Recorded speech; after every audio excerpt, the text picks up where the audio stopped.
안녕하세요. 크리스탈과 함께 책 읽는 시간입니다. 오늘 함께 하실 작품은 제인 오스틴의 오만과 편견입니다. 오만과 편견은 제인 오스틴이 첫인상이라는 제목으로 출간하려 했으나 출판을 거절당하고 이후 오만과 편견으로 제목을 바꾸어 출간한 작품입니다. 제인 오스틴은 영국의 작가로 1775년 아버지가 목사로 근무하던 작은 마을에서 태어났습니다. 소설에 관심이 있었던 아버지와 시와 동화에 관심이 깊었던 어머니 밑에서 자라난 그녀는 12세부터 습작을 하기 시작했습니다. 오스틴은 작품을 통해 18세기 후반 중류계급에서 일어나는 일상생활 가운데 남녀의 결혼을 둘러싼 문제를 극적이고 사실적으로 묘사했습니다. 전면적으로 사회 문제를 다루기보다는 간접적으로 영국 사회의 뒷전에서 억압받는 계급들의 생활을 보여주었습니다. 무엇보다 그녀의 소설은 사회 구성원에게 지극히 한정적인 역할만을 요구하는 사회의 여성과 남성을 동시에 다뤄 사회의 억압을 고발하고 있습니다. 그녀의 대표 작품으로는 엘리노와 마리안, 엠마, 설득, 노생거 사원 등이 있습니다. 구독, 좋아요, 그리고 알림 설정 부탁드립니다. 19. 다음날 롱본에서는 새로운 장면이 전개되었다. 콜린스 씨가 정식으로 고백을 한 것이다. 휴가 기간이 다음 토요일까지였으므로 그는 때를 놓치지 않고 고백하기로 결심한 것이다. 또 그 순간 망설임이나 괴로운 마음도 잃지 않았기 때문에 그는 법도라고 생각하는 관습을 지키면서 확실한 태도로 말을 하기 시작했다. 아침 식사 후 얼마 안 되어 베넷 부인과 엘리자베스 그리고 그 밑에 한 명의 딸이 같이 있는 것을 보자 그는 베넷 부인에게 다음과 같이 말을 꺼냈던 것이다. 오전 중에 따님 엘리자베스 양과 단둘이 얘기를 나누고 싶습니다만 좀 도와주시겠습니까? 엘리자베스가 놀라서 얼굴을 붉히며 어쩔 줄 몰라 하자 베넷 부인이 즉석에서 대답했다. 아, 그야 좋고 말고요. 그 애도 좋아할 거예요. 반대할 이유가 없거든요. 자, 키티야, 2층으로 올라가자. 그리고 그녀는 뜨개감을 모아 급히 나가려고 했다. 그러자 엘리자베스가 소리쳤다. 어머니, 가지 마세요. 제발 가지 말라니까요. 콜린스 씨도 용서하실 거예요. 다른 사람이 듣지 말아야 할 얘기를 저한테만 하실 리가 없잖아요. 그렇지 않으면 저도 따라가겠어요. 아서라, 당치 않은 소리 하지 말고 그대로 있어. 엘리자베스가 정말 안절부절 못하면서 당황한 표정으로 달아나려 했기 때문에 어머니는 다시 덧붙여 말했다. 리지야, 여기서 콜린스 씨의 얘기를 들어보렴. 엘리자베스는 그러한 명령을 거역하려고는 하지 않았다. 잠시 생각해 본 후 될 수 있는 대로 이 일을 조용히 끝내버리는 것이 가장 현명한 길이라고 생각했기 때문에 그녀는 다시 자리에 앉았다. 그리고 하던 일을 계속하면서 괴롭기도 하고 우습기도 한 기분을 감추려고 애썼다. 베넷 부인과 키티는 나가버렸다. 두 사람이 나가자마자 콜린스 씨는 말을 시작했다. 믿어주십시오, 엘리자베스 양. 당신의 정숙한 태도는 본인을 위해 불리하기는커녕 다른 장점을 더해주는 것입니다. 마음이 내키지 않는다는 걸 조금이라도 보여주셨기에 망정이지 그렇지 않았다면 제 눈에 당신이 이처럼 사랑스럽게 보이지는 않았을 겁니다. 그러나 문제없어요. 당신에게 구혼을 해도 좋다는 어머니의 허락을 얻었으니까요. 제가 말씀드리는 진위는 의심할 여지가 없을 겁니다. 원래 섬세한 기질을 타고나셔서 그저 모르는 채 하실지는 모르지만요. 제 마음은 확실했으니까 잘못 보시지 않았을 거예요. 이 집에 들어서자마자 저는 당신을 장래의 반려자로 택했습니다.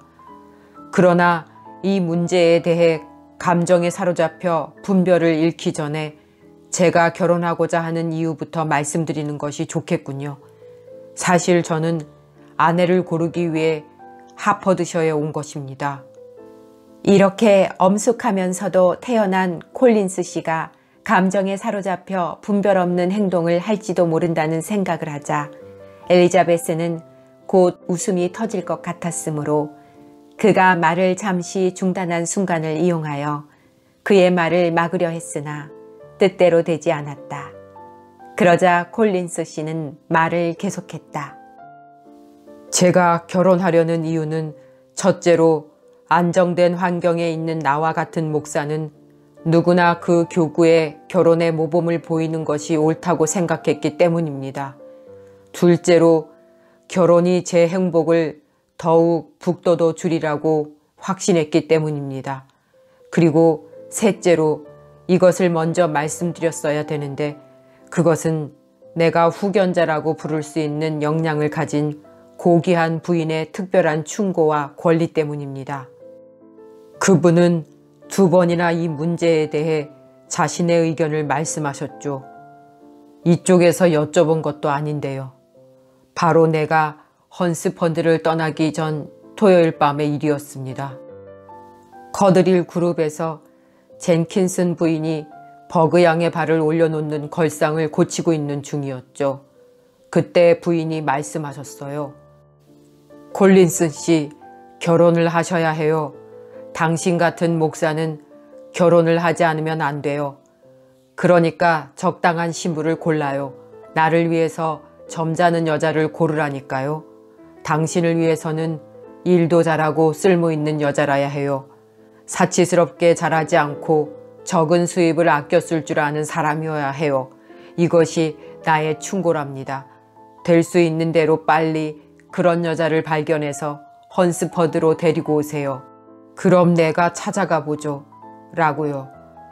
그런데 말씀드리고 싶은 것은 캐서린 부인의 특별한 대접을 받는 것은 제가 당신에게 제공할 수 있는 이점 중에서 결코 작은 것이라고는 생각지 않는다는 것입니다.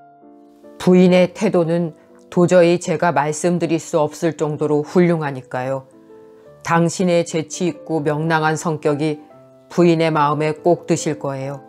특히 그분이 신분이 자아내는 침묵과 경의로서 온화해질 때에는 말입니다. 제가 결혼하려는 이유는 이것뿐입니다. 그 밖의 얘기로는 근처에 귀여운 여성들이 많이 있는데도 불구하고 그곳이 아니라 왜 롱본으로 제 생각을 돌렸느냐 하는 것입니다. 하지만 사실은 이래요.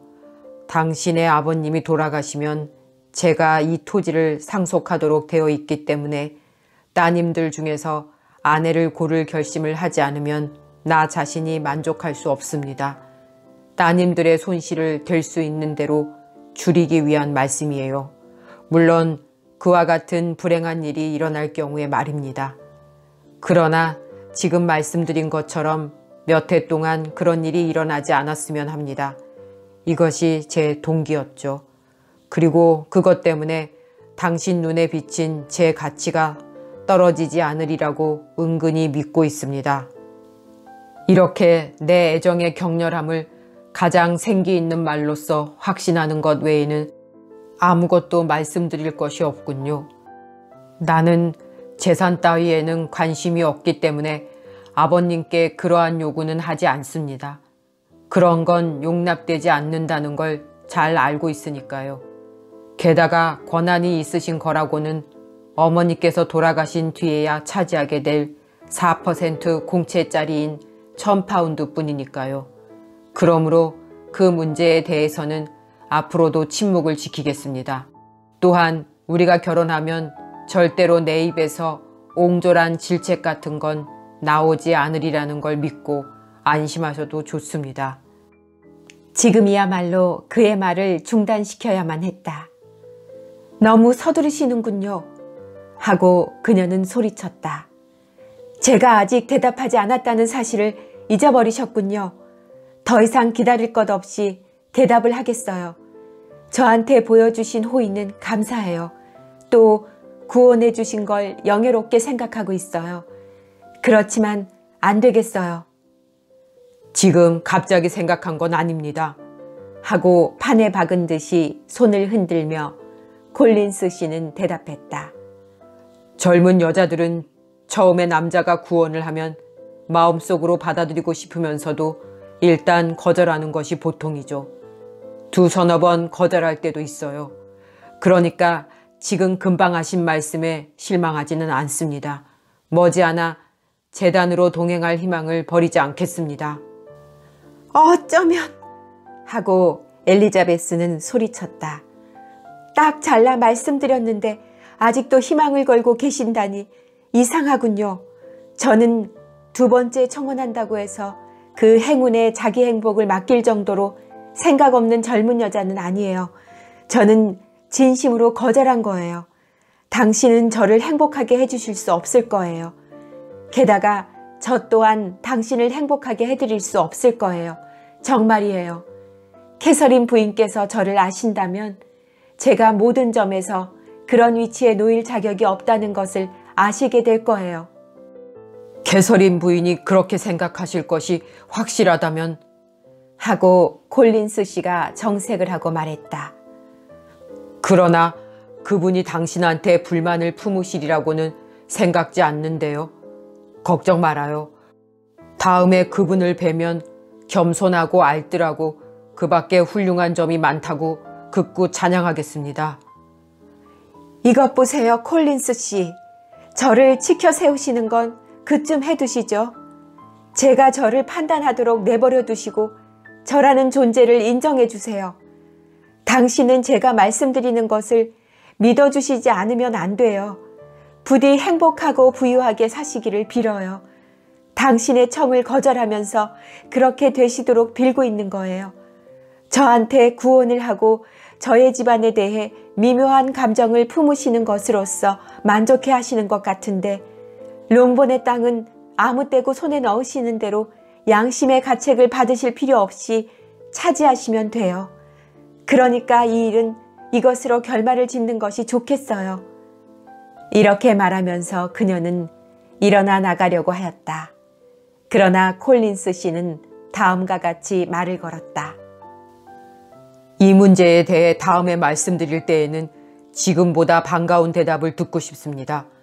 그렇다고 지금 당신을 비난하고 있는 것은 아니에요. 남자가 처음으로 구원을 할 때에는 의례에 거절하는 것이 여자들의 관습이라는 건 잘 알고 있습니다. 게다가 지금도 당신은 여자답게 내 구원에 용기를 주는 말씀을 해주셨으니까요. 콜린스 씨 정말? 하고 엘리자베스는 흥분해서 말했다. 답답하시군요. 지금까지 말씀드린 것이 용기를 북돋아드린 것처럼 보였다면 저의 거절을 진심으로 믿게 하기 위해서 어떻게 표현해야 좋을지 모르겠군요.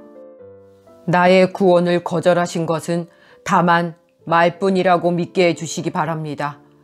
내가 그렇게 믿는 이유를 간단히 말하면 이렇습니다. 내 청혼은 받아들일 만한 것이 못 된다거나 내가 제의한 가정생활은 그다지 훌륭한 것이 못 될 것이라고는 생각지 않습니다. 내 지위라든지 드버그 댁과의 관계, 또 댁과의 인연 등은 내게는 대단히 유리한 조건입니다. 그리고 당신은 물론 여러 가지 매력을 지니고 있지만 또다시 청혼을 할지는 확실치 않다는 것을 아셔야 합니다. 당신의 결혼 비용은 불행하게도 얼마 되지 않아 그것 때문에 사랑스럽고 부드러운 당신의 모습을 아무 가치 없이 만들지도 모릅니다. 그러므로 나를 거절한 것은 진심이 아닐 것입니다. 말하자면 품이 있는 여자들처럼 모호한 태도로서 내 사랑을 더욱 절실하게 만들고 싶기 때문이라고 생각할 수 있습니다. 아니요. 훌륭한 분에게 고통을 주기 위해 우아함을 나타내는 그런 짓은 전 하지 않아요. 오히려 제 행동이 성실했다고 생각해 주시는 것이 좋을 거예요. 결혼 신청을 해주신 영예에 대해서는 거듭 감사드려요. 하지만 도저히 받아들일 수는 없어요. 아무리 생각해봐도 마음이 허락지 않는군요. 좀 더 솔직하게 말씀드려도 좋을까요?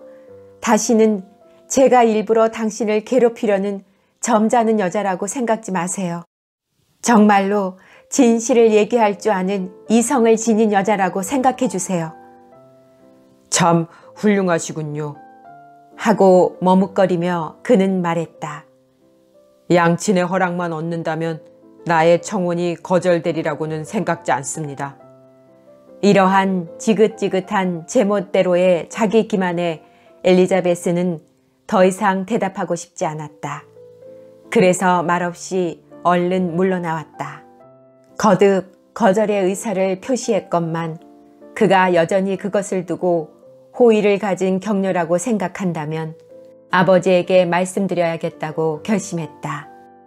아버지가 자신의 결정에 반대할 것은 뻔한 일이지만 적어도 그것을 고상한 여성의 꾸밈과 교태 같은 것이라고 오해할 리는 없었기 때문이다. 20. 콜린스 씨는 그의 성공적인 사랑에 대해 오랫동안 생각에 잠겨 있을 수만은 없었다. 이야기의 결말이 어떻게 되었나 궁금해서 현관에서 서성거리고 있던 베넷 부인이 엘리자베스가 문을 열고 빠른 걸음으로 그녀 곁을 지나 계단 쪽으로 가는 것을 보자 얼른 식당으로 들어왔기 때문이다. 베넷 부인은 그들이 지금까지보다 더 가까운 인연을 맺게 될지도 모르게 된 데 대해 열렬하게 축하를 하였다. 콜린스 씨는 이 축하에 대해 부인과 똑같은 기쁨을 나타내며 받아들였다. 왜냐하면 엘리자베스가 명백하게 표시한 거절은 그녀의 수줍어하는 여자다움과 섬세한 성격에서 자연히 흘러나온 것이라고 생각했기 때문이다. 그러나 이러한 그의 보고는 베넷 부인을 놀라게 했다. 딸이 청혼을 거절한 것은 내심으로 콜린스 씨에게 용기를 주기 위해서였다고 믿고 부인도 만족하여 기뻐하고 싶었지만 실제로는 그렇게 믿어지지가 않았다. 그래서 베넷 부인은 이렇게 말하지 않을 수 없었다. 하지만 안심해요, 콜린스 씨. 하고 그녀는 덧붙였다. 리지도 알게 될 거예요. 내가 직접 말하겠어요. 그 애는 고집이 세고 어리석어서 자신에게 돌아올 이익을 모르는 거예요.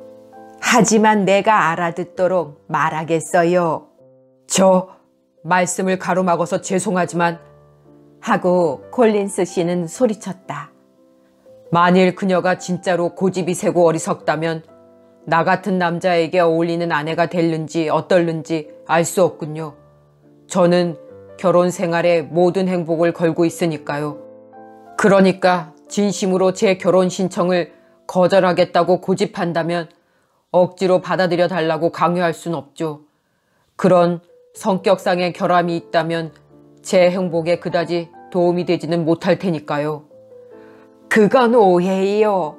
하고 베넷 부인이 당황하며 말했다. 리지는 이런 일에 한해서만 고집을 피우죠. 다른 점에서는 얼마나 좋은 애라고요.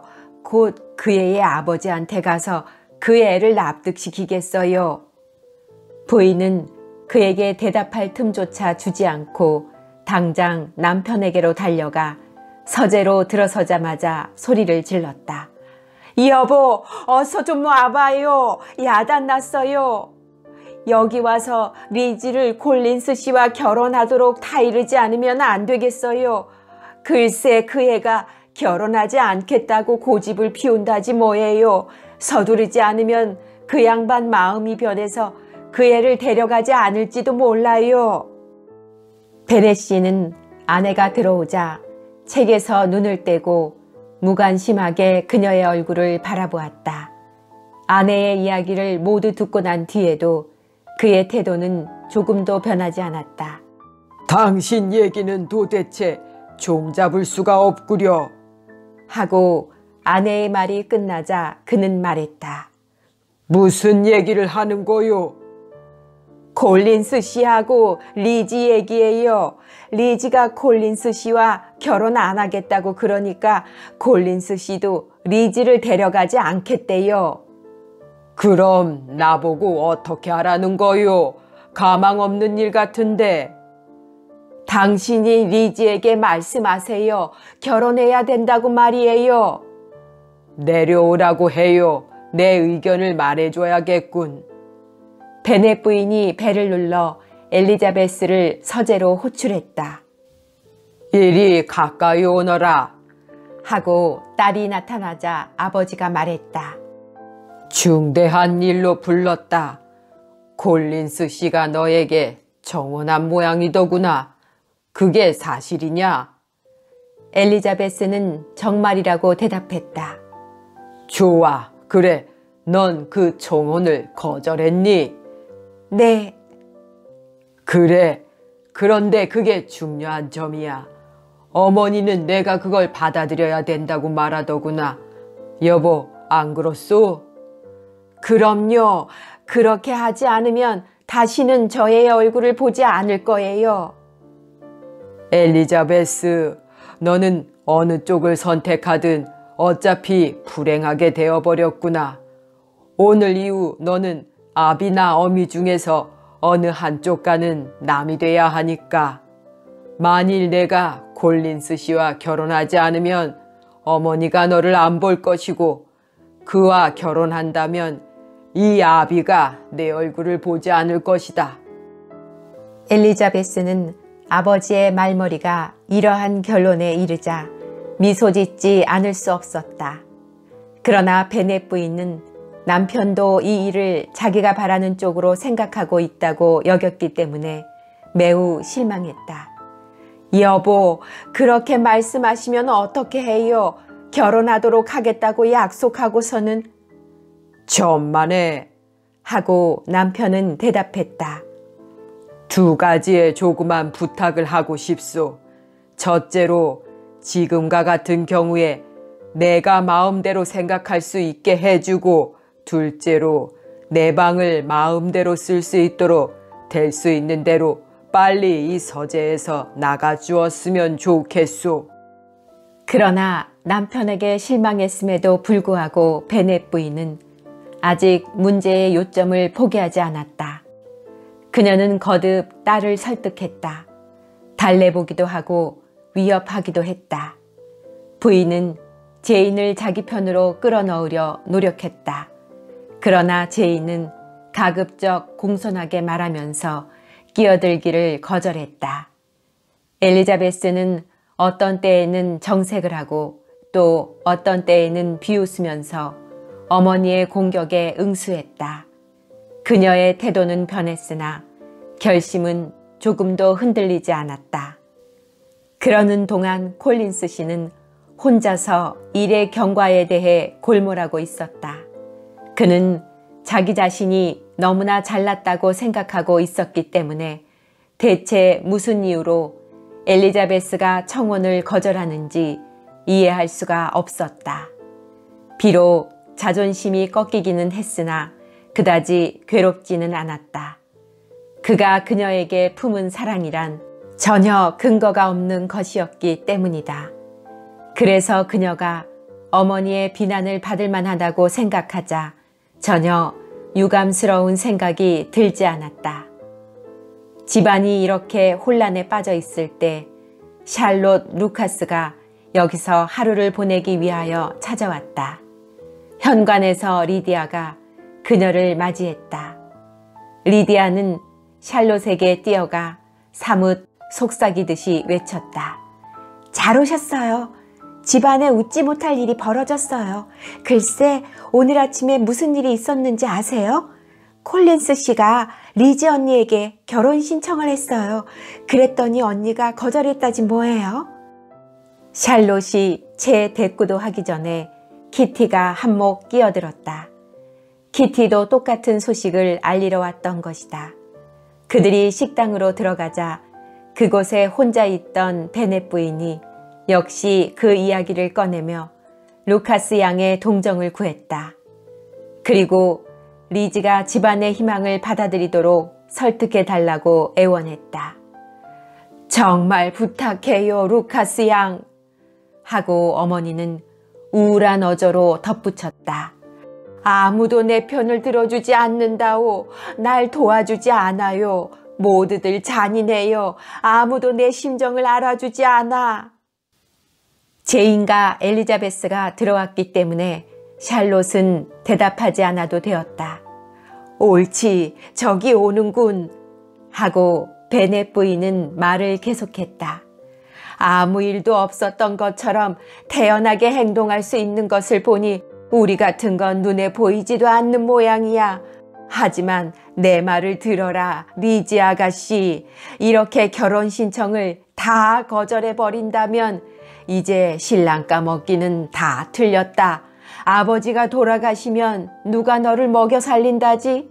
난 널 먹여 살릴 수가 없어. 그러니까 내 말을 잘 들으란 말이야. 오늘부터 모녀의 인연을 끊겠다. 아까도 서재에서 말했지만 다시는 너하고는 얘기도 안 할 테다. 너같이 부모의 마음을 몰라주는 애하고는 말도 하고 싶지 않으니까. 사실 남에게 말을 건넨다는 게 그리 좋을 것도 없지. 더구나 나같이 신경이 약한 사람은 그다지 말하고 싶은 생각도 나지 않아. 내 고충을 누가 알아줘야 말이지. 그런데 언제나 이 꼴이거든. 우는 아이 젖준다고 우는 소리나 해야 동정을 받지. 딸들은 이 내심의 토로를 묵묵히 듣기만 했다. 설득한다든지 위로하는 것이 어머니의 짜증을 더해드릴 뿐이라는 것을 알고 있었기 때문이다. 그 때문에 부인은 누구에게도 제지를 받지 않고 이야기를 계속할 수 있었다. 결국엔 콜린스 씨가 한몫 끼어들었다. 그는 유난히 위험 있는 태도로 들어왔다. 그를 보자 베넷 부인은 딸들에게 말했다. 자, 모두들 입 다물어. 그리고 콜린스 씨와 둘이서 얘기 좀 하게 해다오. 엘리자베스는 조용히 방을 나왔다. 제인과 키티가 그 뒤를 따랐다. 그러나 리디아는 될 수 있는 대로 이야기를 엿들을 결심을 하고 발을 멈췄다. 샬롯은 처음에 콜린스 씨가 인사를 하자 주춤했다. 콜린스 씨는 샬롯과 그의 가족의 안부를 자세히 물었다. 샬롯은 약간 호기심에 끌려 창가로 걸어가서 안 듣는 척하였다. 그러자 애조 띤 목소리로 베넷 부인이 콜린스 씨를 불렀다. 아, 콜린스 씨. 콜린스 씨는 불쾌감을 나타내는 목소리로 다음과 같이 말했다. 부인, 이 일에 대해서는 이제부터 말을 하지 않기로 하죠. 물론 따님의 행동을 원망하지는 않습니다. 피할 수 없는 불행을 단념하는 것은 우리 모두의 의무입니다. 저같이 운이 좋아 어린 나이에 등용된 청년에게는 특별한 의무죠. 전 제가 그녀를 단념한 것으로 생각하고 있습니다. 다행히 따님이 승낙했다고 하더라도 정말 행복하게 될는지는 의문이기 때문에 더욱 그렇죠. 거절당한 축복에 있어서 우리가 그것의 가치를 어느 정도 잊기 시작했을 때에 느끼는 체념만큼 완전한 것이 없음을 저는 종종 경험했습니다. 제가 되게 신뢰를 했다고 생각지 마십시오. 두 분께 저를 위해 부모님이 되어 주십사 하는 말씀은 드리지도 않고 따님의 호의를 얻고 싶은 청을 이렇게 취소하더라도 말입니다. 제 행동은 두 분이 아니고 따님이 직접 거절한 점에서 못마땅한 건지도 모릅니다. 그러나 우리들은 누구나 잘못을 범하기 쉽습니다. 이 일을 위해 저로서는 하느라고 한 게 이렇게 됐군요. 제 목적은 대개 조금이라도 도움이 되려고 심사숙고해서 귀여운 반려자를 얻고자 한 것이었습니다. 그러나 만일 저의 행동에 조금이라도 불손한 데가 있었다면 사과드리겠습니다.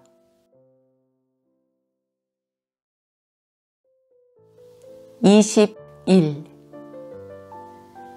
콜린스 씨의 구혼에 대한 논의는 이제 가까스로 끝났다. 엘리자베스는 당연히 이에 따르는 불쾌한 기분과 이따금 어머니의 불평하는 소리를 참고 들어야 했다. 콜린스 씨의 경우에는 당황하거나 실망하지도 않고 혹은 엘리자베스를 피하려고 하지도 않고 딱딱한 태도와 시무룩한 침묵에 의해 주로 그의 기분을 표현하였다. 그는 엘리자베스에게는 거의 말을 걸지 않았다. 자기도 느끼고 있었지만 그의 주의는 그 이후 끈질기게도 하루 종일 루카스 양에게로 향해 있었다. 루카스 양은 정중하게 그의 말에 귀를 기울였기 때문에 여러 사람들에게, 특히 그녀의 친구인 엘리자베스에게는 큰 도움이 되었다. 다음 날에도 베넷 부인의 기분은 여전히 언짢았고 몸도 개운치 않았다. 콜린스 씨 역시 기분이 상해 표정이 굳어 있었다.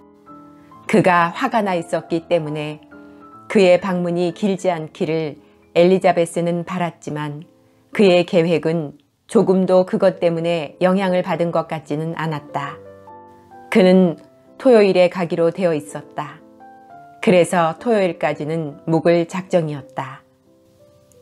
아침 식사 후 위컴 씨가 돌아왔는지도 알아보고 네더필드의 무도회에 그가 오지 않아 섭섭했다는 말도 할 겸 소녀들은 메리턴으로 산책을 갔다. 그러나 그들은 시내로 들어가는 길목에서 위컴 씨를 만났으므로 이모 댁까지 함께 갔다.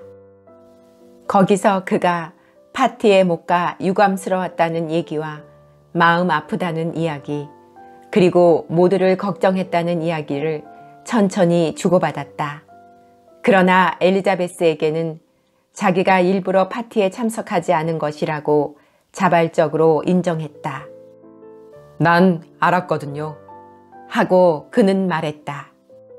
시간이 다가올수록 다르시를 만나지 않는 것이 좋겠다는 것을, 그 사람과 오랜 시간 동안 같은 방, 같은 그룹 사이에 있어야 한다는 것이 참을 수 없을 것만 같았죠. 그 장면은 다른 분들에게도 불쾌한 모습이 되었을지도 모릅니다. 엘리자베스는 위컴 씨의 관용성을 높이 평가해 주었다. 그들은 그 점에 대해 충분한 이야기를 나눈 후 서로 정중하게 칭찬해 줄 시간의 여유가 있었다. 위컴 씨와 또 한 명의 사관이 그들과 함께 롱본까지 걸어서 돌아오는 동안 그는 특히 엘리자베스에게만 말을 많이 걸었던 것이다. 그가 동행한 것은 이중의 행운이었다. 엘리자베스는 그의 동행이 자기에게 경의를 표시하는 것이라는 것을 잘 알고 있었고 또 부모님에게 그를 소개하기에도 가장 좋은 기회였다. 그들이 집으로 돌아온 지 얼마 안 되어 한 통의 편지가 베넷 양에게 배달되었다. 그것은 네더필드에서 온 것인데 즉시 개봉되었다. 봉투 속에는 여자의 아름다운 글씨체로 쓰여진 한 장의 우아하고 강택이 나는 조그만 편지지가 들어있었다. 엘리자베스는 언니가 편지를 읽는 순간 안색이 변하여 어느 한 곳에 시선을 보내고 있는 것을 보았다. 제이는 이윽고 제정신으로 돌아와 편지를 치우고 평상시와 같이 쾌활하게 그들의 대화에 끼려고 노력했다. 그러나 엘리자베스는 이 문제에 마음이 쓰여서 위컴 씨에게조차 관심을 갖지 못하게 되었다. 그와 엘리자베스가 작별 인사를 하자마자 제인이 눈짓으로 2층으로 따라오라고 했다. 그들의 방으로 들어가자 제인은 편지를 꺼내며 말했다. 캐롤라인 빈니에게서 왔어. 내용을 읽어보고 난 정말 놀랐단다. 지금쯤은 전부 네더필드를 떠나서 시내로 들어가는 길일 거야. 그런데다 다시 돌아오겠다는 얘기도 없거든. 캐롤라인의 말을 들어보렴. 제이는 편지의 글귀를 소리내어 읽었다. 그들은 곧 오빠의 뒤를 쫓아 시내에 들어갈 예정이며 그날은 허스트 씨의 집이 있는 그로스 분허가에서 식사를 할 예정이라는 소식이었다. 다음에는 이런 구절도 있었다. 저는 하퍼드셔를 떠나는 것을 애석하게 생각지는 않았어요. 나의 소중한 친구인 당신과의 교제 이외에는 그러나 언젠가는 우리들이 기억하고 있는 즐거운 교제를 몇 번이고 거듭할 수 있을 거예요. 그때까지는 편지로 마음속을 털어놓으며 이별의 고통을 달랬으면 해요. 꼭 그렇게 해주시리라고 생각하고 있어요. 이 과장된 표현을 신뢰하지 않기 때문에 엘리자베스는 아주 태연하게 들었다. 그들이 떠난 것은 놀라우나 그다지 슬퍼할 것은 없을 것 같이 생각되었다. 그들이 네더필드에 없다고 해서 빅리 씨까지 거기 있지 말란 법은 없을 것 같았다. 그런데다 그들과 교제를 못한다 해도 빅리 씨와의 교제를 즐기다 보면 제이는 머지않아 그들에 대한 생각은 하지 않게 될 것이라고 엘리자베스는 확신했다. 안 됐어 하고 엘리자베스는 잠깐 말을 중단했다가 이야기했다. 친구들이 이곳을 떠나기 전에 만나지 못해서 말이야. 그렇지만 빅리 씨의 누이 동생이 고대하고 있는 행복의 시기가 의외로 빨리 온다고 기대할 수는 없어? 피차에 친구로서의 유쾌한 교제가 누이들로 해서 좀 더 큰 만족으로 되살아난다고 생각할 수는 없느냔 말이야. 빅리 씨는 누이들 때문에 런던에 붙잡혀 있지는 않을 거야. 아무도 이번 겨울엔 하퍼드셔에 돌아오지 않을 거라고 캐롤라인이 확실히 말했거든. 그 부분을 읽어줄게. 어제 오빠가 떠나셨을 때 오빠 생각으로 런던의 일은 3, 4일이면 충분할 거라고 생각하셨나 봐요. 그러나 우리 생각으로는 그렇게 되지 않을 것 같아요. 또 오빠가 시내에 들어가면 서둘러 떠나지 않으리라는 것을 잘 알고 있기 때문에 그리로 뒤쫓아가기로 결심했어요. 그러면 오빠가 쓸쓸한 호텔에서 멍하니 시간을 보내지 않아도 되겠죠. 가까이 지내던 분들이 겨울을 나기 위하여 벌써 여러분 그쪽으로 가고 있어요. 당신도 그 무리 중에 한 분이 되고 싶다는 소식을 듣고 싶군요. 하지만 그럴 가망은 없겠죠. 하퍼드셔의 크리스마스가 이 계절이 흔히 가져오는 그러한 유쾌함으로 가득했으면 좋겠군요. 멋쟁이 양반들이 많이 있어서 세 사람이 없어진 쓸쓸함을 느끼지 않으셨으면 얼마나 좋겠어요. 그 세 사람을 우리가 빼앗아가게 되었으니 말이에요. 이걸로 확실하잖아 하고 제이는 덧붙였다. 그분은 이번 겨울에 돌아오지 않을 거야. 빅리 양이 자기 오빠에게 돌아가지 못하도록 하려고 작정하고 있다는 것만은 확실해. 왜 그런 생각을 하니? 그분 스스로 그런 게 틀림없어. 자기 일은 자기 맘대로 하는 분이니까 내가 모르고 있을 뿐이지. 특히 내 마음을 괴롭히는 부분을 읽어주지 너한테는 감추지 않겠어. 다르시 선생은 그분의 누이 동생을 몹시 만나고 싶어 하세요. 그리고 사실대로 말하자면 우리도 한번 그분 누이를 만나보고 싶어요. 조지아나 다르시의 우아함과 교양에 버금갈 만한 여자가 있다고는 생각지 않거든요. 그분이 루이자 언니와 내게 품는 애정은 그녀가 언제고 올케가 되리라는 희망으로 인해 더욱더 마음을 끄는 것이 있거든요. 이 문제에 대한 내 기분을 이전에 말씀드렸는지 모르겠군요. 하지만 그것을 털어놓지 않은 채 이 고장을 떠나고 싶지 않고 또 당신의 눈에도 그것이 못마땅하게 보이지는 않으리라고 믿어요. 오빠는 지금까지 그분을 얼마나 좋아했다고요. 앞으로 가장 친밀한 입장에서 만날 기회가 종종 있겠죠. 저쪽 친척들도 이쪽과 마찬가지로 이 혼담을 몹시 바라고 있거든요. 그런데 우리 오빠는 어떤 여자의 마음이든 끌 수 있다고 말한다고 해도 결코 남매 간의 과대평가는 아닐 거예요. 애정에 유리한 조건이 구비되어 있고 아무런 장애물도 없으니 여러 가지 행운을 보증하는 사건의 희망 속에 잠겨보는 것도 잘못은 아니지 않을까요?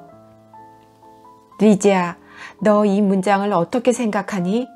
하고 편지를 다 읽자 제이는 물었다. 아주 확실하지 않니? 캐롤라인은 내가 올케가 되리라고는 생각도 하지 않고 바라지도 않는다고 명백하게 말하는 거지 뭐니? 자기 오빠가 내게 무관심하다고 믿고 만일 내가 그분에게 어떤 감정을 품고 있다면 주의를 줘야겠다는 거 아니니? 그 문제에 대해서 달리 생각할 수 있겠니? 있지 않고 내 생각은 전혀 달라. 내 말 들어보겠어? 그래, 어디 말해봐. 두 서너 마디면 돼. 빅리양은 자기 오빠가 언니를 사랑한다는 걸 알았거든. 그래서 다르시 선생의 누이와 결혼시키려는 거야. 그의 뒤를 쫓아가서 오빠를 시내에 머물러 있게 하고 그분은 언니를 생각하고 있지 않다고 언니를 설득시키려는 거야. 제이는 머리를 흔들었다. 언니, 정말이야. 내 말을 믿어. 누구든지 언니하고 그분이 같이 있는 걸 본 사람은 그분의 애정을 의심할 수 없을 거야. 빅리앙도 의심 못하지. 그녀도 그런 바보는 아니거든. 자기에 대한 다르시 씨의 사랑이 그 절반만이라도 된다면 당장 혼인 의상을 주문할 거야. 하지만 사실은 이래. 우리는 그분들에게 어울릴 정도로 재산도 없고 훌륭하지도 못해. 그런데다 한 번 결혼을 치르면 또 한 번 치르는 데에는 그만큼 수고를 덜 수 있으리라고 생각하고 다르시 씨의 누이를 올케로 삼으려는 거야. 이 생각은 확실히 교묘해서 성공할지도 몰라. 만일 버그양만 방해가 안 된다면 말이야. 하지만 언니, 자기 오빠가 다르시 양을 좋아한다고 빅리 양이 말했다고 해서 그분이 화요일에 언니와 작별할 때보다 조금이라도 언니의 장점을 보는 눈이 무뎌졌다든가 언니의 사랑이 식었다거나 그쪽 여자를 더욱 사랑하고 있다고 동생이 오빠를 설득시킬 수 있다든가 이런 식으로 심각하게 상상하진 마라. 우리들이 빅리 양에 대해 똑같은 생각을 하고 있다면 하고 제이는 대답했다. 내가 설명하는 여러 가지를 듣고 내 마음이 편해질지도 모르지. 그렇지만 그 근거가 정확하지 않다는 걸 난 알아. 캐롤라인은 계획적으로 속이려고 하는 사람은 아니거든. 그러니까 지금 내가 바랄 수 있는 것은 그녀가 자기 생각에 속고 있다는 것뿐이야. 좋아. 그 이상의 명안도 없겠지. 언니는 내게서 위로받을 생각은 없으니까. 그녀가 자기 생각에 속고 있다고 제발 믿구려. 그걸로 그녀에 대한 의무를 다한 셈이니까 더 이상 초조해 할 건 없어. 하지만 아무리 좋게 생각해봐도 그의 누이나 친구들이 모두 다른 사람과 결혼하기를 바라는 분을 내가 받아들여서 행복하게 될 것 같니?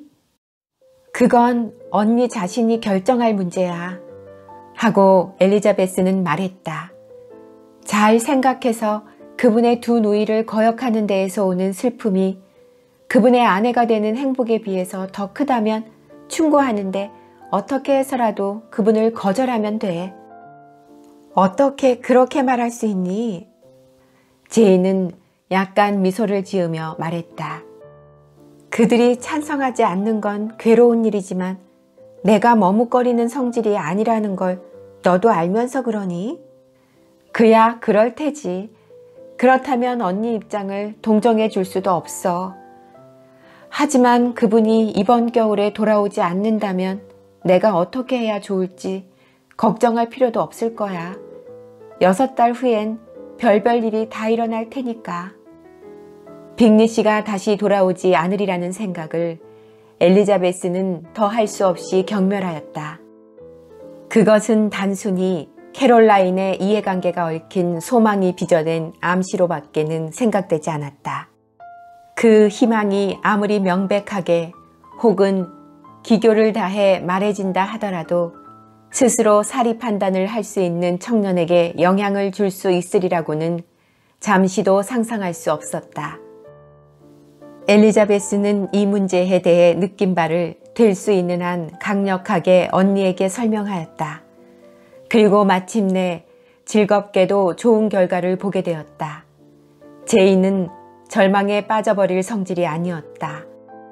그래서 이따금 애정의 겸양 때문에 그녀의 희망이 뒤바뀌기는 하였으나 빅리시가 네더필드로 돌아와서 자기 가슴 속의 희망에 보답해 주리라는 기대를 점차 갖게 되었다. 베넷 부인에게는 다만 가족이 떠나는 것만을 알리고 빅리시의 행동 때문에 놀라지 않도록 하자는데 그들의 의견이 일치하였다. 그러나 이 작은 소식만으로도 부인은 큰 걱정을 하였고 여자들이 서로 친밀해지기 시작하자마자 다른 데로 가버리는 것은 유감이라며 한탄을 하였다. 그러나 그녀는 잠시 동안 이를 슬퍼하다가 빅리시는 곧 돌아올 것이며 롱본에서 식사를 하게 될 것이라고 생각하며 위로를 받았다. 그리고 모든 결론이 다음과 같이 유쾌한 결론으로 모아졌다. 그는 다만 가족끼리의 식사에 초대받은 것이지만 음식은 잔뜩 2코스를 내도록 하자는 것이었다.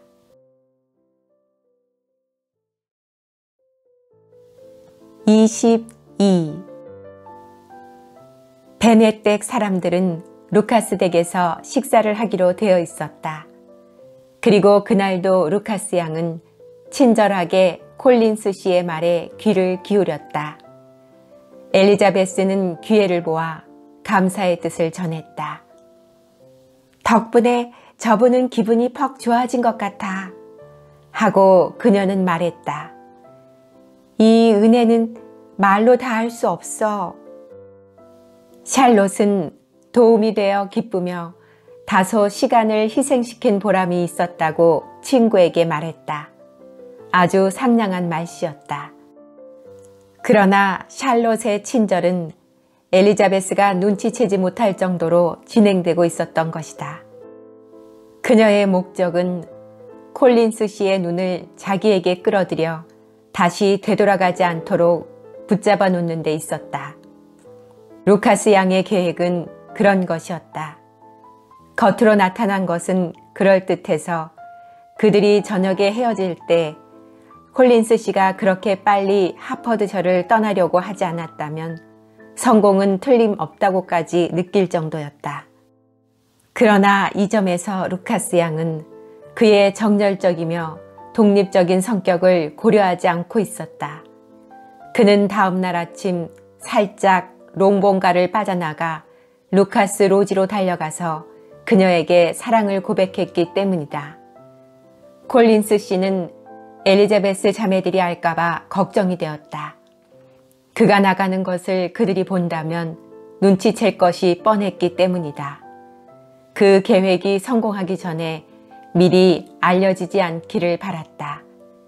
그러나 확실히 성공하리라는 생각이 들었다. 샬롯이 상당히 용기를 북돋워 주었기 때문에 그런 생각이 들기도 했겠지만 수요일 사건 이후로 콜린스 씨는 의기소침해 있었던 것이다. 그러나 그는 대단한 영접을 받았다. 루카스 양은 그가 자기 집 쪽으로 걸어오는 것을 2층 창문으로 보았다. 그래서 좁은 길에서 우연히 만나도록 얼른 방을 빠져나갔다. 그러나 그녀는 그렇게 굉장한 사랑과 웅변이 거기에서 기다리고 있으리라고는 생각지도 못했다. 콜린스 씨의 장강설로 해서 가급적 짧은 시간 안에 두 사람이 만족하도록 모든 일이 결정되었다. 집안에 들어가자 그는 자기를 가장 행복하게 해줄 날짜를 결정해 달라고 간청했다. 이러한 간청은 우선 거절해야 했지만 여자 쪽에서는 상대방의 행복감을 무시할 생각은 없었다. 콜린스 씨는 원래 우둔해서 결혼 신청이 제발 계속되었으면 하고 여자가 바랄 만큼의 매력은 전혀 갖고 있지 않았다. 루카스 양은 다만 안정되고 싶다는 단순한 생각에서 그를 받아들인 것인지 얼마나 빨리 결혼이 이루어지느냐에 대해서는 마음을 쓰지 않았다. 루카스 경 부부는 곧 콜린스 씨로부터 결혼을 승낙해달라는 요청을 받았다. 그래서 기쁘게 동의해 주었다. 콜린스 씨의 지금 형편으로 본다면 자신들의 재산을 거의 나누어 줄 수 없는 딸에게는 적당한 혼처였다. 그리고 그가 장래에 부유하게 되리라는 기대 또한 낙관적이었다. 루카스 경 부인은 이 일에 전에 자아내지 못했을 정도의 관심을 나타내며 앞으로 몇 해나 베넷 씨가 더 살 수 있을까 계산하기 시작했다. 루카스 경은 다음과 같은 자신의 생각을 말했다. 즉, 콜린스 씨가 롱본의 토지를 소유하게 된다면 그들 부부가 성 제임스에 나타나는 것이 아주 수월의 질이라는 것이었다. 요컨대 이런 경우에 온 집안이 모두 기뻐한 것은 당연했다. 손아래의 딸들은 전보다 빨리 사교계에 나갈 수 있다는 희망을 품었다. 사내 아이들은 샬롯이 노처녀로 죽을지도 모른다는 우울한 마음에서 벗어날 수 있었다. 샬롯 자신은 꽤 침착한 편이었다. 그녀는 목적을 달성했기 때문에 좀 더 생각해 볼 여유가 있었다. 그 결과는 대체로 만족스러운 것이었다. 콜린스 씨는 분명히 지각도 없고 그다지 마음에 드는 편도 아니었다. 그와 같이 사는 것은 지루할 것이고 그의 애정이 근거 없는 것임에는 틀림없었다. 그렇더라도 그는 자신의 남편이 될 것이 아닌가. 그녀에게는 남자가 결혼 생활을 별로 중요시하지 않으며 결혼하는 것만이 유일한 마음의 준비일 뿐 아니라 행복을 가져다 줄 가망성이 아무리 희박하다 하더라도 결혼이 가난에서 벗어나는 가장 흡족한 예방책임에 틀림없었다. 이 예방책을 이제야 손에 넣은 것이다. 결국 그녀는 27살로서 평범한 외모로 미인이 갖는 행운을 실컷 맛보게 되었다. 이 일 때문에 가장 꺼림칙한 것은 이 일이 반드시 초래하게 될 엘리자베스 베넷의 놀라움이었다. 엘리자베스와의 우정을 그녀는 다른 누구보다도 소중하게 여겼다. 엘리자베스가 이상하게 여길 것은 틀림없고 분명히 자신을 비난할 것이다. 물론 그녀의 결심이 흔들릴 리는 없겠지만 그러한 불찬성에 의해 그녀의 감정이 상할 것임에는 틀림없었다. 그녀는 자신이 이 소식을 알리기로 결심했다. 그래서 콜린스 씨에게 롱본으로 저녁 먹으러 갈 때 식구들이 이 일에 대해 눈치채지 못하도록 하라고 부탁했다. 그는 순순히 비밀로 하겠다고 약속했다. 그러나 그 약속을 지키는 것은 힘들었다. 왜냐하면 그의 오랜 부재로 인한 호기심이 노골적인 질문이 되어 터져나와서 그에 대한 대답을 하는 데에도 요령이 필요했고 또한 그 자신도 멋있는 사랑을 말해버리고 싶어 못 견뎌 했기 때문에 자제심을 발휘해야만 했다. 다음 날 아침 콜린스 씨는 아무도 일어나지 않은 시간에 떠날 예정이었다. 그래서 여자들이 잠자리에 들기 전에 작별 인사를 주고받았다. 베넷 부인은 다정하고 간곡하게 다른 데에서 약속이 있다 하더라도 언제든지 다시 한번 롱본에서 만날 수 있다면 얼마나 즐겁겠느냐고 말했다. 그렇게 초대해 주셔서 정말 감사합니다. 저도 바라고 있었으니까요. 될 수 있는 한 빨리 청하신 대로 하도록 노력하겠습니다. 하고 그는 대답했다. 그들은 모두 놀랐다. 베넷 씨는 그렇게 빨리 다시 오는 것이 탐탁지 않았기 때문에 얼른 말했다. 하지만 그 점에서 개설인 부인이 반대할 우려는 없을까? 괜히 보호자의 비위에 거슬리는 것보다 차라리 친척을 소홀히 하는 게 낫지. 그렇게 말씀해 주시니 정말 감사합니다. 안심하십시오. 그 부인의 동의 없이는 그런 경망한 행동은 취하지 않겠습니다. 조심할수록 좋지. 그분의 비위를 거스르는 것보다 차라리 다른 모험을 하는 게 좋아. 다시 이곳에 오는 것을 싫어한다면 아무래도 그럴 것 같은데 가만히 집에 있는 게 좋아요. 우리 걱정은 말고. 그렇게까지 친절하게 주의를 주셔서 감사합니다. 염려 마십시오. 이 일은 물론 하퍼드셔에 있는 동안 베풀어 주신 모든 호의에 대해서는 가자마자 편지를 드리겠습니다. 따님들께는 오랫동안 못 만날 것도 아니니까 이렇게 말씀드릴 것까지는 없겠습니다만 건강과 행복을 빌겠습니다. 물론 나의 사촌 엘리자베스 양에게도 빼놓지 않고요. 그 장소에 어울리는 인사를 하고 여자들은 물러갔다. 머지않아 다시 찾아오려고 하는 것을 알자 모두 놀랐다. 베넷 부인의 예감에 의하면 콜린스 씨는 5 딸들 중에 다른 애에게 구혼할 생각이 있는 것 같다는 것이다. 그런데 메리가 이 구혼을 받아들이도록 설득당할 것 같았다. 메리는 다른 어떤 자매보다도 콜린스 씨의 재능을 높이 평가하고 있었기 때문이다. 콜린스 씨의 감상에는 이따금 마음을 울리는 견실한 데가 있었다. 결코 자기만큼 현명하지는 못했지만 몸소 솔선수범해서 독서를 하고 수양을 하도록 용기를 북돋아주면 아주 흡족한 배필이 될지도 모르겠다고 메리는 생각했다. 그러나 다음 날 아침 이런 희망은 완전히 무너지고 말았다. 루카스 양이 아침 식사 후에 찾아와서 엘리자베스에게 은밀히 전날의 사건에 대해 이야기했기 때문이다. 콜린스 씨가 샬롯을 사랑하게 된 게 아닌가 하는 가능성이 요 며칠 동안에 한번 엘리자베스의 마음에 떠오른 적이 있었다. 그러나 샬롯이 그에게 용기를 주리라는 것은 자기가 용기를 줄 수 없는 것과 마찬가지로 가능성이 없는 것 같았다. 따라서 엘리자베스의 놀라움은 너무나 커서 처음에는 예의범절의 한계를 넘어설 정도였다. 그녀는 다음과 같이 외치지 않을 수 없었다. 콜린스 씨하고 약혼했다고 샬롯? 그럴 리가 없어.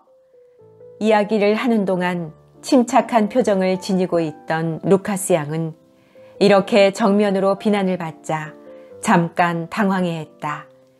그러나 예기치 못한 일도 아니어서 다시 침착한 태도를 회복하고 조용히 대답했다. 왜 놀라니 엘리자? 콜린스 씨가 운 나쁘게 내게 성공하지 못했다고 해서 다른 여자의 호의도 받을 수 없다고 생각한 거야? 그러자 엘리자베스는 마음을 가라앉혔다. 그리고 의식적으로 노력하며 이 혼담은 그녀로서도 참 기쁜 일이며 상상할 수 있는 모든 행복을 빈다고 확실한 태도로 말했다. 내 기분은 알겠어 하고 샬롯은 대답했다. 놀랐을 거야. 정말 놀랐을 거야. 콜린스 씨는 최근에 너하고 결혼하고 싶어 했으니까. 그렇지만 잘 생각해보면 너도 내가 한 일에 만족할 거야. 난 다만 안락한 가정을 필요로 할 뿐이야. 콜린스 씨의 성격이나 친척 지위를 생각해 볼 때 그분과의 행복은 다른 사람들이 결혼 생활을 시작할 때 장담할 수 있을 정도로는 전망이 있다고 생각해. 엘리자베스는 조용히 대답했다. 그야 그럴 테지. 그들은 잠시 어색하게 말을 끊었다가 다른 식구들이 있는 데로 갔다. 샬롯은 오래 머무르지 않았다. 그래서 엘리자베스는 혼자서 좀 전에 들은 이야기를 회상했다.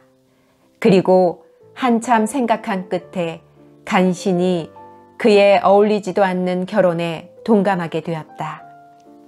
콜린스 씨가 사흘 동안에 2번이나 청혼을 했다는 신기한 사실은 그가 비로소 승낙을 받은 데에 비하면 아무것도 아니었다. 결혼에 대한 샬롯의 의견이 자기 생각과는 다르다는 것을 그녀는 늘 느끼고 있었다. 그러나 막상 그것을 실행에 옮길 때 모든 고상한 감정을 현실적인 이익에 희생시킨다는 것은 상상할 수도 없었다. 콜린스 씨의 아내 샬롯, 이것은 아무리 보아도 굴욕적인 모습이었다. 그녀는 친구가 스스로 자신을 욕보이고 품위를 떨어뜨리는 것을 보고 마음의 상처를 받은 데다 그 친구가 선택한 운명 속에서 조금이라도 행복하게 된다는 것은 불가능하다는 괴로운 확신이 생긴 것이다.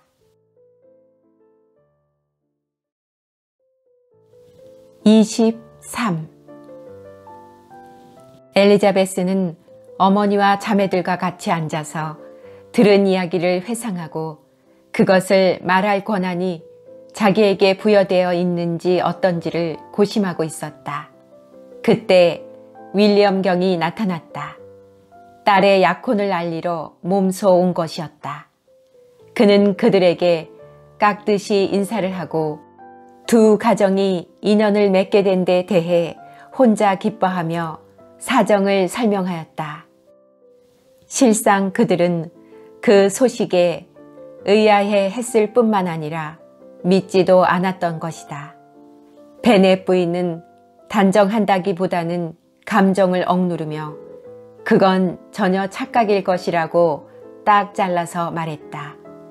늘 경솔하고 이따금 버릇이 없는 리디아가 시끄럽게 소리쳤다. 어쩌면 윌리엄 선생님? 왜 그런 말씀을 하세요? 콜린스 씨는 리지 언니하고 결혼하고 싶어 하시는데요. 그걸 모르세요? 궁정에 몸담고 있던 사람의 은근한 태도라도 지니고 있지 않았다면 그는 이러한 취급에 노하지 않고 참을 수는 없었을 것이다. 그러나 윌리엄 경의 점잖은 태도는 모든 일을 순조롭게 끌고 나갔다. 그는 자기 이야기가 사실이라는 것을 단언하려는 허락을 청하면서도 그들의 불손한 말을 꾹 참고 들었다. 엘리자베스는 그러한 불쾌한 입장에서 그를 구할 책임이 있다고 느꼈기 때문에 샬롯으로부터 직접 들어서 알고 있다고 말하고 자진해서 그 사실을 인정했다. 그리고 어머니와 동생들이 떠드는 소리를 중지시키려고 애썼다. 그러기 위해서 윌리엄 경에게 진심으로 축하의 말을 전했는데 뒤이어 제인도 축하의 말을 했다.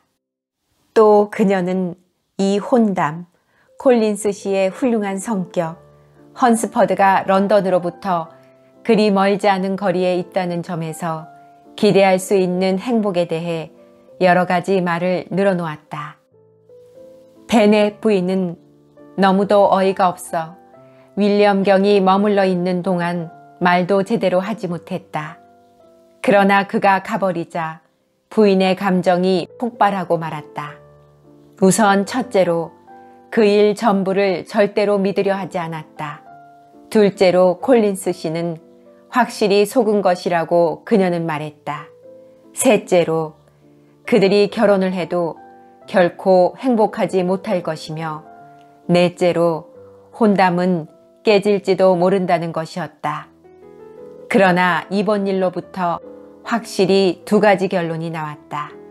하나는 엘리자베스가 모든 손해의 원인이며 또 하나는 자기가 다른 사람들로부터 혹독한 취급을 받았다는 것이다. 이 두 가지 점에 대해 부인은 그날 나머지 시간 동안 계속 되풀이했다.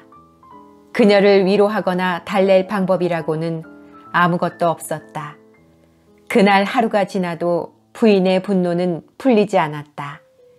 꾸짖지 않고 엘리자베스의 얼굴을 보게 될 때까지 일주일이나 걸렸고 무례한 태도를 보이지 않고 윌리엄 경 내외와 말을 하게 될 때까지는 한 달이 걸렸으며 그들의 딸을 조금이라도 용서하게 되기까지는 수개월이 걸렸다. 이번 일에 베넷 씨는 그다지 동요하지 않았다. 오히려 이번 일로 그는 매우 기분 좋아했다. 왜냐하면 상당한 분별력이 있으리라고 생각했던 샬롯 루카스가 자기 아내와 똑같이 바보이며 딸보다도 더 바보인 것을 안 것이 만족스러웠기 때문이다. 제이는 이 혼담에 다소 놀랐다고 말했다. 그러나 그녀는 그 놀라움보다는 오히려 진심으로 두 사람의 행복을 비는 마음이 더 간절하다고 말했다. 그렇다고 엘리자베스는 그들이 행복해질 것 같지 않다는 쪽으로 언니를 설득시킬 수는 없었다. 키티와 리디아도 루카스 양을 부러워하지는 않았다. 콜린스 씨는 그저 보통 목사였기 때문이다. 그것은 메리턴에 퍼지는 조그만 소문에 불과할 뿐 그들에게 별다른 영향을 주지 않았다. 루카스 부인은 딸을 훌륭하게 결혼시킬 수 있다는 즐거움을 베넷 부인에게 한바탕 쏟아놓고 싶은 만큼 의기양양한 기분에 사로잡혔다. 그래서 그녀는 자기가 얼마나 기뻐하고 있는가를 말하기 위해 오히려 여느 때보다도 자주 롱본을 찾았다. 물론 베넷 부인의 무뚝뚝한 표정과 아기에 찬 말씨는 그녀의 기쁨을 쫓아버리기에 충분했지만 말이다. 엘리자베스와 샬롯은 피차 이 화제에 대해서는 말을 하지 않도록 애썼다. 엘리자베스는 두 번 다시 마음속을 털어놓고 이야기할 수는 없다고 설득당한 느낌이었다. 샬롯에게 실망한 만큼 그녀는 이전보다 더 부드러운 마음씨로 언니를 대했다. 언니의 정직함과 섬세함에 대한 자신의 믿음은 결코 흔들릴 리가 없다고 생각하자 그녀의 행복을 걱정하는 마음만이 나날이 더해갔다. 빅리 씨가 떠난 지 일주일이 되도록 돌아온다는 소식이 없었기 때문이다. 제인이 캐롤라인에게 즉시 답장을 보냈으므로 또 한 번 소식이 올 것이라고 날짜를 세며 기다리고 있었다. 콜린스 씨로부터는 약속한 감사 편지가 화요일에 도착했다. 그것은 아버지 앞으로 보낸 것으로 1년간이나 폐를 끼친 사람에게 어울릴 정도의 장중한 감사를 늘어놓았다.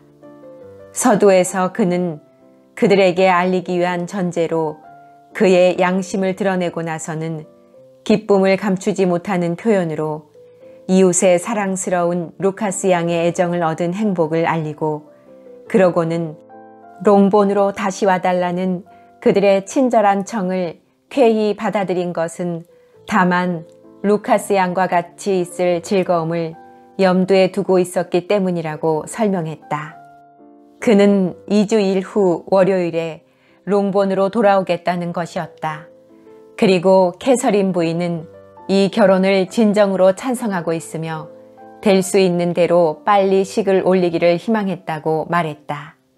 그는 또 이것이 사랑하는 샬롯을 설득할 충분한 이유가 되어 자기를 가장 행복한 남자로 만들어줄 날을 빨리 결정지을 수 있을 것이라고 덧붙여 말했다.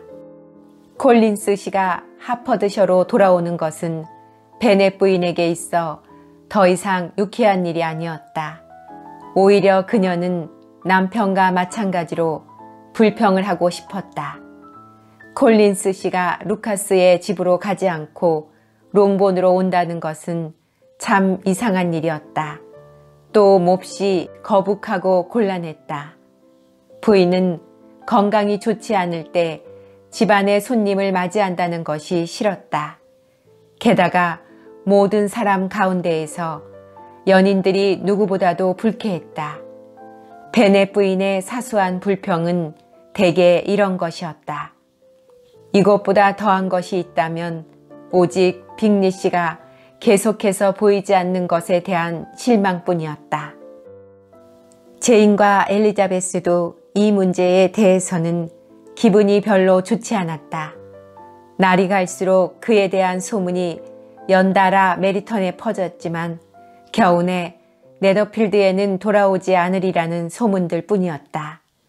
이 소문이야말로 베넷 부인을 몹시 분개시켰고 말도 안 되는 거짓말이라고 부정했다.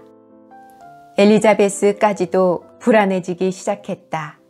물론 빅리 씨가 무관심하다는 것이 아니라 그의 누이들이 그를 떼어놓는데 성공할지도 모른다는 일 때문이었다. 제인의 행복을 깨뜨리거나 그 연인의 마음이 변할 수도 있다는 수치스러운 생각을 인정하고 싶지는 않았으나 그러한 생각이 거듭 마음에 떠오르는 것을 억제할 수는 없었다. 그의 매정한 두 누이와 위압적인 친구가 힘을 합하여 애쓰고 거기다 다르시 양의 매력과 런던의 오락이 가해지면 그의 애착의 힘은 굉장한 것이 되리라고 그녀는 걱정했다.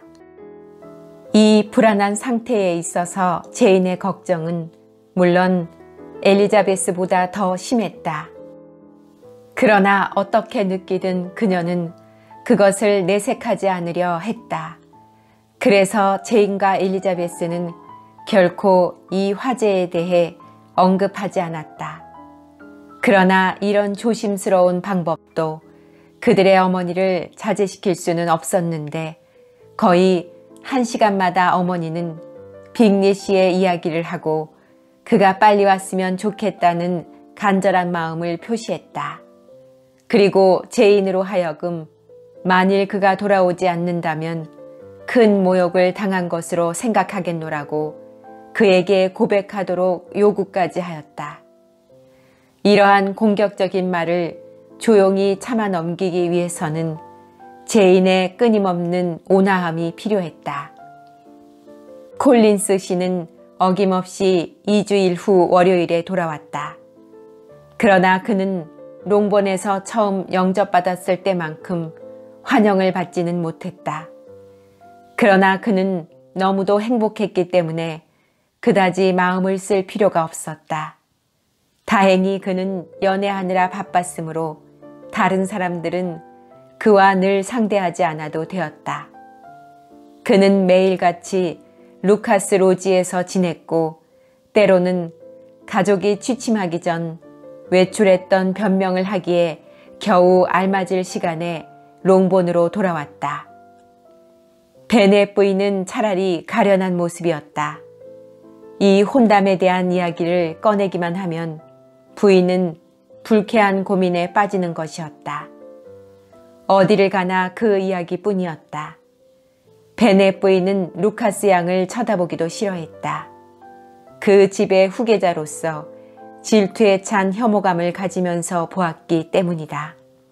샬롯이 찾아오면 그녀가 언제고 자기 집을 소유할 때를 기다리고 있다고 부인은 결론을 내려버렸다. 그녀가 낮은 목소리로 콜린스 씨와 이야기할 때면 언제나 두 사람은 롱본의 토지 이야기를 하는 것이며 베넷 씨가 죽기 무섭게 자기와 딸들을 집에서 내쫓으려는 이야기를 하는 것이라고 믿었다. 부인은 이러한 불평을 남편에게 늘어놓았다. 여보, 정말 하고 그녀는 말했다. 입맛이 쓰지 뭐예요. 샬롯 루카스가 이 집의 여주인이 된다니 말이에요. 내가 그 여자를 위해서 내 집을 비워주고 그 여자가 내 자리를 차지하는 꼴을 보고 살아야 한다니. 여보, 그런 우울한 생각을 하면 안 돼. 좀 더 그럴듯한 얘기를 합시다. 내가 끝내 살아남는다는 희망을 가져봅시다. 이 말은 베넷 부인에게 그다지 위로가 되지 않았다. 그래서 그녀는 대답을 하지 않고 좀 전의 이야기를 계속했다. 그 사람들이 이 토지를 전부 수중에 넣는다는 것을 생각하면 참을 수가 없어요. 한정상속이란 것만 없다면 걱정 없겠는데요. 걱정이 없다니. 아무것도 걱정할 게 없단 말이에요. 당신이 그렇게 무신경 상태에 빠지지 않는 것을 고맙게 생각합시다. 여보, 난 한정상속에 관계되는 일엔 고마워할 수가 없어요. 땅을 내 딸이 아닌 다른 사람한테 물려주고 어떻게 마음이 편할 수 있단 말이에요. 그나마 다 콜린스 씨를 위해서가 아니에요?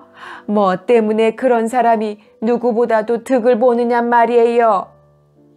당신이 잘 판단하구려. 하고 베네 씨는 말했다.